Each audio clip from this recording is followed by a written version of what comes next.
So today I am going to be talking about Miraculous Ladybug, and this show right here, I can't really put it into words how it makes me feel.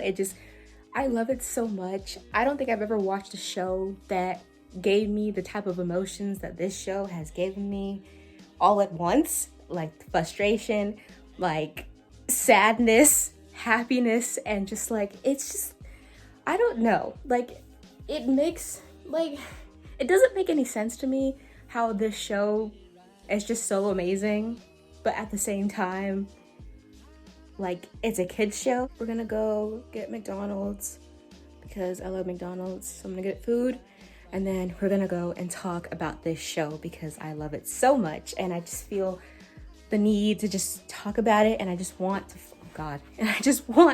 to find my people, I see everybody on TikTok and Twitter talking about this show, and I just kind of want to, join the conversation, but through YouTube. And yeah, literally gamers on in the background. Look at this, it's literally on. That's crazy. Okay, so change of plans. My car didn't start. Yeah, I guess we'll start somewhere. I don't know where to start, but there's just so much to talk about. The first thing I wanted to touch on is the love square. I mean, that's the most, the most talked about part about this show is the love square. I think that the love square, I've never in my life have ever seen a love square before, especially with people rejecting each other for each other. And that's the most unique thing I've ever seen. Love square where Marinette likes Adrian likes Ladybug, but Ladybug is Marinette, and Adrian is Cat Noir, and Cat Noir is in love with Ladybug, which is Marinette. So they love each other. And they keep rejecting each other. Well, technically, Ladybug's rejecting Adrian all the time, which is crazy because Marinette is in love with Adrian and she's always rejecting Cat Noir, even though it's Adrian. It's just too much. It's too much. It's simple, but it's too much at the same time. I want the reveal to be really well thought out. And I know this is just a kid's show. I get it. I'm 19. I get it. So emotionally invested into this show to the point where I think that this show could go any direction and I'm here for it. But I really want the reveal to be really well thought out and meaningful. But the question is what part of the love square is this going to, how is it going to be? Is it going to be through Lady Noir? Is it going to be through Adrianette? Is it going to be through Ladrian or Marinette and Cat Noir? How is it going to reveal? Who's gonna first know? Who's first gonna know? That's the real thing. If I were to assume, I feel like Adrian's gonna find out who Ladybug is.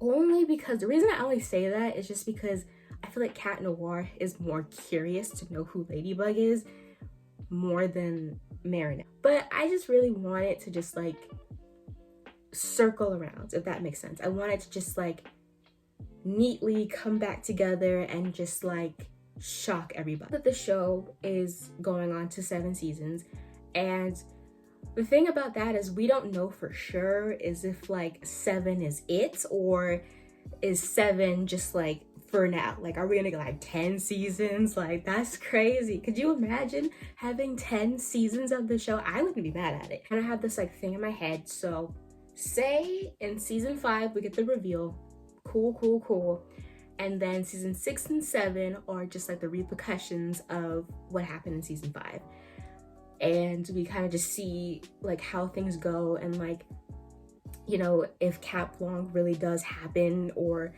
Bunnix comes back in the picture and is what did you just do, or I don't know, just try to prevent all this bad stuff from happening. But I feel that only works if season 7 is it's done in my head. But if they do the reveal way later, if they did it, okay, here's what I don't want. Actually, let me start from that. Here's what I don't want. I don't want the reveal to be in season 7 and then they just show each other oh my god, you're Adrian, you're Marinette, blah blah blah, and then they just cut it. that's what I don't want. No one wants that. I need content. I need to know what happens after reveal, post reveal. What happens? Don't just say, oh yeah, they ended up together. Like, yeah, that's amazing. This is what we want, but I don't want just that. I need it to keep going. I need more. I just really just want it to just be good. I just want the reveal to be good, and I want the love square to just be not a love square anymore. And I'm excited. But I will say I do enjoy the love square because I do think that it's a new touch, I feel, because I don't know how many shows actually do love squares. I know love triangles is very popular, but I don't know how many shows actually do love squares, or this is the only one. It's just, the question is, it's just how is this reveal is gonna happen? Because we all know how it's gonna end. We all know Marinette and Adrian are gonna be endgame no matter where you put it or how you put it. They're gonna be endgame no matter what happens. But the question is, how are we going to get there, and how is it going to affect the future, and how are we going to make sure Cat Blanc does not happen in the future? I can't even think of like the possibilities that they have in their minds right now, or if they already know like how the reveal is going to be, or do they know like is season 7 it, or are we gonna get more seasons? Like, it's just, there's just so much. The fact that it's technically geared towards kids, of course, but like I see like so many people that are like older, like people like young adults like me, or teenagers, or like adults, like older adults, blah blah blah blah, older people. Like, it's just like this show is so much bigger than just a kid's show. Maybe it's just the overthinking in me, but I do think that the show secretly wants to go pretty deep and like dark a little bit, and they kind of already did, kind of sort of, like with Adrian. Like, Adrian's whole storyline is very fucking dark, and I think that, you know, if it wasn't a show geared towards kids, they could go way dark. Adrian's storyline is probably the darkest part of the show, I think, but I think it's only dark if you really like think about it. Like, you can obviously see like obvious things that are happening in Adrian's life, but I feel like if you are one of those people that look up theories and like look up little details about the show, you'll see like what I mean by it's more darker than, you know, it appears on the show, even though it's kind of dark just a little bit. But I just feel like it gives you like a little taste of what they're saying, but like it's your job to like interpret what they're saying and be more elaborate about it. Is, you know, his isolation. I never saw his isolation before you know, before he went to school. He just wanted to go to school and make friends and just be just a normal kid, but he couldn't do that because his dad wouldn't let him.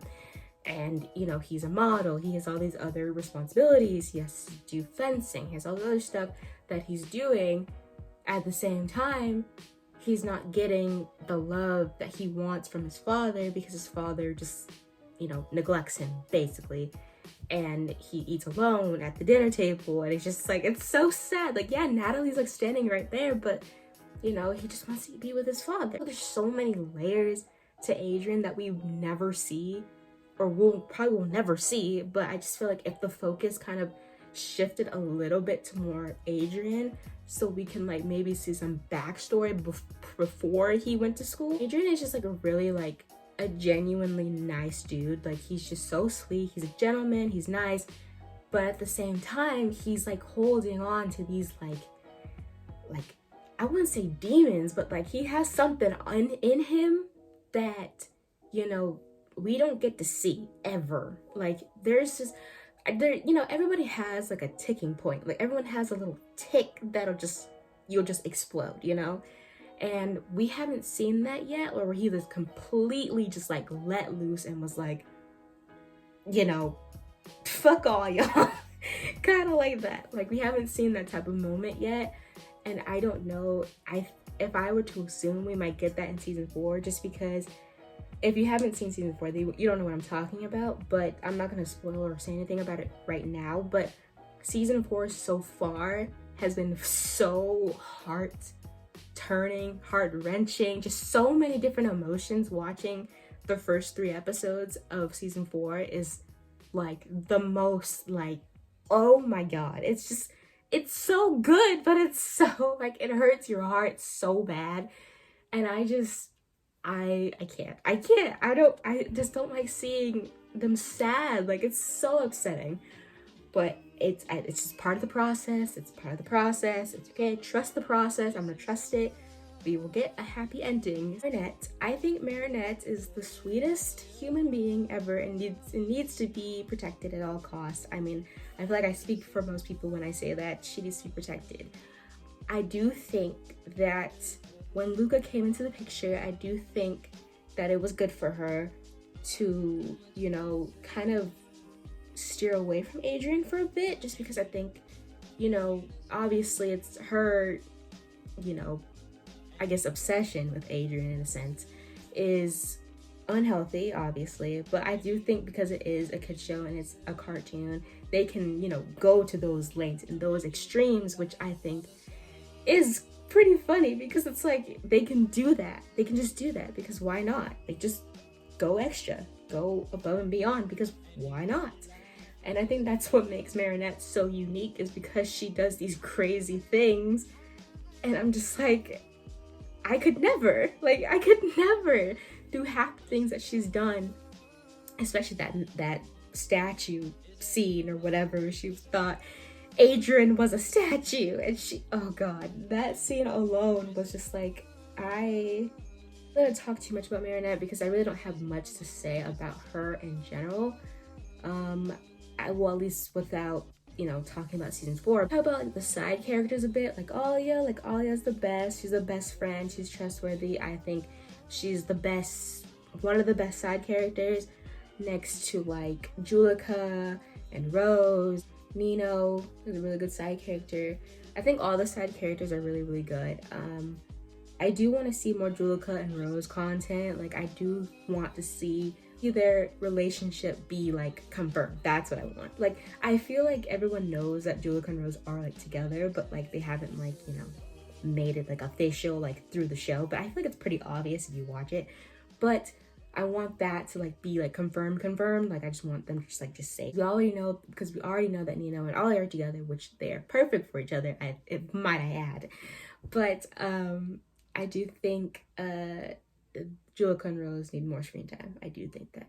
Now let's talk about Sabrina and Chloe. Well, more Chloe, will I say. I do think she had an arc where she was getting redemption. Like, she was growing as a person. Then by the end of season 3. Okay, so you're gonna see like a major change watching this, because I switched to my other phone and the quality isn't the best on this one. But back to what I was saying about Chloe is I do think that her development was thrown out the window at the last second of season 3. Like, she was angry at Ladybug, and she just wanted to just, you know, still be Queen Bee, which she technically still is, but, you know, she was like, you can't be Queen Bee because now everybody knows your identity.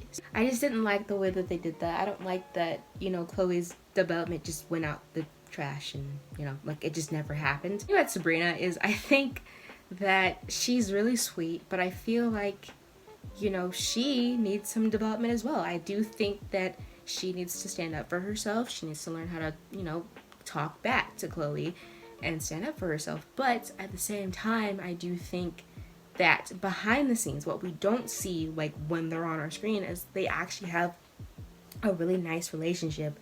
Because I know that, because I think they said in one of the episodes where she was like, yeah, they dress up as Cat Noir and Ladybug, which I do think those are like the moments where Sabrina sees Chloe's softer side. And Chloe has a softer side, because I think Adrian sees that in her. So I think I'm kind of, you know, leaning towards what he's saying, is that she does have a softer side. It's just we don't ever see it, because every time she's around or on screen, she's trying to get back at Marinette for whatever reason, or anybody at that point, whoever she's trying to get back at or whatever. We're talking about season 4 is Lucanette and Adrigami. Lucanette, I think, would work. My problem with Lucanette is no matter how well the relationship is, Luca's gonna get hurt in the end. No matter how many ways you put Luca and Marinette, like, no matter how good they are together, no matter how amazing the relationship is, Luca's gonna get hurt no matter what. And the reason I say that is because Marinette cannot commit to him. She's so in love with Adrian. and she's low-key, oh god, and she's low-key in love with Cat Noir, and we all know this. So she can never commit to Luca, even if she really wanted to. She still couldn't, because she still would be thinking about Adrian. And the same with Adrigami. Like, Adrian will never be able to commit to Kagami because he's so in love with Ladybug and Marinette. So I feel so bad for both Luca and Kagami, because it's like they're trying to pursue relationships with people that can never commit to them, and that's so messed up, and it's so sad because they don't deserve that.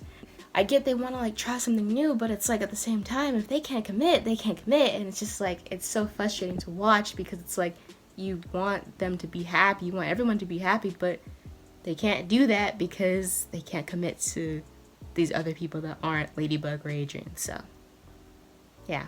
The last thing I want to talk about is season 4.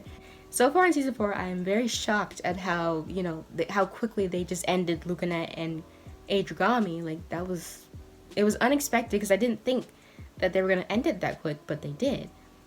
I feel so bad for Marinette. I want her to be happy, but this shit is just, this is too much. I 100% know why she told Alia, and I 100% would do the same thing if I was in her position. But I will say that she was under distress, and she was under a lot of, you know, pressure, and she was sad, and she just wanted to tell people her, you know, her secrets and stuff. It's just, you know, the repercussions of that is going to have Adrian / Cat Noir. He's gonna feel so betrayed and like not trust her anymore, because she, you know, betrayed her own rule about keeping their identities a secret. And she told Alia. You know, I just do feel bad for Cat Noir / Adrian, because he's gonna feel so betrayed that she told somebody, and that was like her #1 rule, was like, you cannot tell anybody. And so, but she did. So yeah, I'm kind of nervous to see how this is gonna play out, because, you know, I don't want to see Adrian upset or cry or whatever, or get mad. Like it's something I want to see, but I don't want to see it. Like, I want to see it because I feel like we never get to see that type of side of Adrian, but I don't want to see it because it's gonna break my heart and I'll be really upset. So I hopefully will be doing more videos like this. I think when I talk about like Boy Meets World or Glee eventually, because I'm not done with Glee just yet, but I will do a video on that too, hopefully. But yeah, goodbye.